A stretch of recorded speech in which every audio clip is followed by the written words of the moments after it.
ഇവിടെ ഇദ്ദേഹത്തിന് അൻവറിനെ പറ്റി പറയാത്തതുകൊണ്ട് വല്ലാത്ത വിഷമത്തിൽ നിൽക്കുകയാണ്. അതുകൊണ്ട് പറയട്ടെ പറയാം. ഇപ്പോൾ സാധാരണഗതിയിൽ ഒരു പരാതി ലഭിച്ചാൽ ആ ലഭിച്ച പരാതി പരിശോധിച്ച് നടപടിയെടുക്കുക എന്നുള്ളതാണ് എപ്പോഴും സ്വീകരിക്കുന്നില്ല. ഇവിടെ എന്താ ചെയ്തത്? അൻവർ പരാതി തന്നു. പോലീസ് മേധാവിയുടെ പരാതി തരുന്നതിന് മുൻപ് തന്നെ അദ്ദേഹം പരസ്യമായി ചാനലുകളിൽ ദിവസങ്ങളോളം പറഞ്ഞുകൊണ്ടിരുന്നപ്പോൾ, ഒരു ദിവസം പറഞ്ഞു, പിറ്റേ ദിവസവും പറഞ്ഞു, അങ്ങനെ വന്നപ്പോൾ അദ്ദേഹം ഉയർത്തിയ പ്രശ്നങ്ങളെക്കുറിച്ച് അന്വേഷിക്കുന്നതിന് സംസ്ഥാന പോലീസ് മേധാവിയുടെ നേതൃത്വത്തിൽ പ്രത്യേക സംഘത്തെ തന്നെ നിയോഗിക്കുകയുണ്ടായി. ഇവിടെ കാണേണ്ട ഒരു വസ്തുത, അതുമായി ബന്ധപ്പെട്ട് അന്വേഷണം നടക്കുകയാണ്. ആ അന്വേഷണത്തിൻ്റെ ഭാഗമായി ഉചിതമായ നടപടി സർക്കാർ സ്വീകരിക്കുമെന്ന് നേരത്തെ തന്നെ വ്യക്തമാക്കിയിട്ടുള്ളതാണ്. ഒരു മുൻവിധിയോടെയും ഈ കാര്യത്തെ സമീപിക്കുന്നില്ല. ഇപ്പോൾ ഇവിടെ SPA അന്വേഷണ റിപ്പോർട്ടിൻ്റെ ഭാഗമായി SPA ഇപ്പോൾ അന്വേഷണ വിധേയമായി സസ്പെൻഡ് ചെയ്തിട്ടുണ്ട്. അത് സാധാരണഗതിയിൽ ഒരു പോലീസ് ഉദ്യോഗസ്ഥൻ സംസാരിക്കാൻ പാടില്ലാത്ത രീതിയിൽ സംസാരിച്ച കാര്യങ്ങൾ പുറത്തു വന്നു.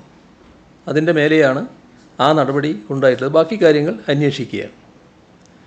അപ്പോൾ ആരോപണ വിധേയർ ആര് എന്നല്ല, ഉന്നയിക്കപ്പെട്ട ആരോപണങ്ങൾ എന്താണ്, അതിനുള്ള തെളിവുകൾ എന്തൊക്കെയാണ്, ഇതൊക്കെ അന്വേഷിച്ച് കണ്ടെത്തുക എന്നുള്ളതാണ് ഏറ്റവും പ്രധാനപ്പെട്ട കാര്യം.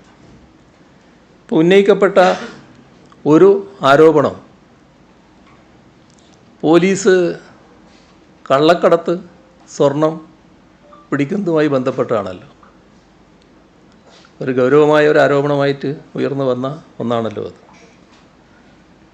എൻ്റെ മെറിറ്റിലേക്കൊന്നും ഞാനിപ്പോൾ കടക്കുന്നില്ല, അത് അന്വേഷണം നടന്നിട്ട് തീരുമാനിക്കേണ്ട കാര്യമാണ്. എന്നാൽ ഒരു കാര്യം,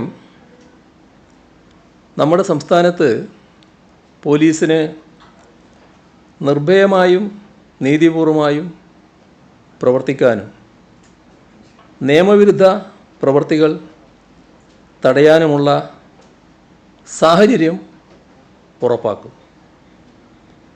പോലീസിൻ്റെ ഭാഗത്തു നിന്ന് എന്തെങ്കിലും തെറ്റ് സംഭവിക്കുക എന്നത് ഉണ്ടാകാൻ പാടില്ലാത്തതാണ്. അങ്ങനെ തെറ്റ് സംഭവിച്ചെങ്കിൽ അതിൻ്റെ മേലെയുള്ള കർക്കശമായ നടപടിയിലേക്കും സർക്കാർ കടക്കും. അതേസമയം പോലീസ് സേനയുടെ മനോവീര്യം തകർക്കാനുള്ള ബോധപൂർവമായ നീക്കത്തോട് ഒരു തരത്തിലും യോജിക്കാനും കഴിയില്ല. ഇവിടെ നിയമവിരുദ്ധമായ പ്രവർത്തനങ്ങൾ കണ്ടെത്തി തടയാനുള്ള സേനയാണ് പോലീസ്. അപ്പോൾ അതിൻ്റെ ഭാഗമായുള്ള ജോലി നിർവഹിക്കുമ്പോൾ അതിലൊരു ഭാഗമാണ് സ്വർണ്ണക്കടത്തടക്കം പിടികൂടുന്നതും കടത്തുകാരെ നിയമത്തിന് മുന്നിൽ എത്തിക്കുന്നതും. പിടിക്കപ്പെട്ടവരും അതിന് നിയമത്തിൻ്റെ കരങ്ങളിൽപ്പെട്ടവർ ഒരു തരത്തിലും അതിൽ സന്തുഷ്ടരായിരിക്കില്ല എന്ന് നമുക്കെല്ലാവർക്കും അറിയാം. ഈ കഴിഞ്ഞ വർഷങ്ങളിൽ സംസ്ഥാനത്തിൻ്റെ വിവിധ ഭാഗങ്ങളിൽ പോലീസ് പിടികൂടിയ കള്ളക്കടത്ത് സ്വർണം, ഹവാല പണം, അതിൻ്റെ കണക്കുകൾ അത് ചില വ്യക്തത വരുത്തുന്ന കാര്യങ്ങളാണ്. 2022 98 കേസുകളിലായി 79.9 കിലോഗ്രാം സ്വർണം, 23 61 കേസുകളിൽ 48.7 കിലോഗ്രാം സ്വർണം. ഈ വർഷം 26 കേസുകളിലായി 18.1 കിലോ സ്വർണം പിടികൂടിയിട്ടുണ്ട്. അപ്പോൾ 3 വർഷം എടുത്താൽ 147.79 കിലോ സ്വർണം പിടികൂടി. അതിൽ മലപ്പുറം ജില്ലയിൽ മാത്രം പിടികൂടിയത് 124.47 കിലോ സ്വർണ്ണമാണ്. 2020 മുതൽ സംസ്ഥാനത്താകെ 122.5 കോടി രൂപയുടെ ഹവാല പണമാണ് പോലീസ് പിടിച്ചെടുത്തത്. അതിൽ 87.22 കോടി 22 ലക്ഷം രൂപ മലപ്പുറത്ത് നിന്നാണ്. കരിപ്പൂർ വിമാനത്താവളം വഴി വലിയ തോതിൽ സ്വർണവും ഹവാലപ്പണവും വരുന്നുവെന്നാണ് ഈ കണക്കുകൾ സൂചിപ്പിക്കുന്നത്. ഇത് കർക്കശമായി തടയുന്നത് സർക്കാരിൻ്റെ ഉത്തരവാദിത്വമാണ്. സ്വർണം, മയക്കുമരുന്ന്, കള്ളപ്പണം എന്നിവ കടത്തുന്നത് നാടിനെതിരായ കുറ്റകൃത്യം തന്നെയാണ്. അതൊരു വിധത്തിലും അനുവദിക്കാനാവില്ല. പരിശോധനകൾ കർശനമാക്കാനും കള്ളക്കടത്തുകാരെ കർക്കശമായി കൈകാര്യം ചെയ്യാനും പോലീസിന് നിർദ്ദേശം നൽകിയിട്ടുണ്ട്. അക്കാര്യത്തിൽ ഒരു വിട്ടുവീഴ്ചയും ഉണ്ടാവില്ല. ഇതുമായി ബന്ധപ്പെട്ട് വേറൊരു ഭാഗമുണ്ട്. നിങ്ങൾ ചോദിക്കാൻ പോകുന്ന അതാണെന്ന് എനിക്കറിയാം. അത് ഞാൻ പറയാം. ധൃതിപ്പെടണ്ട. അതല്ലേ, ഞാൻ തയ്യാറായിരിക്കുകയല്ലേ. നിങ്ങളതിന് വേവലാതിപ്പെടുന്നു. ഈ വിഷയത്തിൽ ലഭിച്ച ഒരു റിപ്പോർട്ട് എൻ്റെ കയ്യിലുണ്ട്. അതിലെ ചില ഭാഗങ്ങളാണ് ഞാൻ എടുക്കുന്നത്. പോലീസ് സ്വർണം മുക്കി ഗുരുതര ആരോപണവുമായി സ്വർണ്ണക്കടത്ത് കേസ് പ്രതി. ആരാ? സ്വർണ്ണക്കടത്ത് കേസിലെ പ്രതി പോലീസിനെതിരെ ഗുരുതര ആരോപണവുമായി രംഗത്ത് വരികയാണ് എന്ന തലക്കെട്ടോടെ ഒരു വാർത്താ ചാനലിൽ മുഖം തിരിഞ്ഞിരിക്കുന്ന ഒരാൾ നടത്തുന്ന വെളിപ്പെടുത്തലിനെക്കുറിച്ച് അന്വേഷിച്ചതിൽ ലഭിച്ച വിവരങ്ങൾ. ഇത് പൊതുസമൂഹം അറിയുന്നത് നല്ലതാണെന്നുള്ളതുകൊണ്ടാണ് ഞാനിപ്പോൾ വെളിപ്പെടുത്തുന്നത്. ബാക്കി അന്വേഷണം നടക്കട്ടെ, അതിൻ്റെ ഭാഗമായിട്ട് കാര്യങ്ങൾ വരട്ടെ. പക്ഷേ ഇത് നാട് അറിയേണ്ടതായിട്ടുണ്ട്. 2023 ഡാൻസാഫ് പിടികൂടി രജിസ്റ്റർ ചെയ്ത കേസുമായി ബന്ധപ്പെട്ടാണ് ഈ ആരോപണം ഉണ്ടായിട്ടുള്ളത്. പിടികൂടിയത് 1200 ഗ്രാം സ്വർണമാണെങ്കിലും കോടതിയിലെത്തിയത് 950 ഗ്രാമിൽ താഴെ മാത്രമാണെന്നാണ് ആരോപണം. സ്ഫോടനാത്മകമായ വാർത്തയല്ലേ. 1200 ഗ്രാം പിടികൂടി, കോടതിയിലെത്തുമ്പോൾ വെറും 950 ഗ്രാം മാത്രമേ ഉണ്ടായുള്ളൂ. ബാക്കി 250 ഗ്രാം എവിടെ പോയി? അതാണല്ലോ അതിൻ്റെ വ്യംഗ്യം.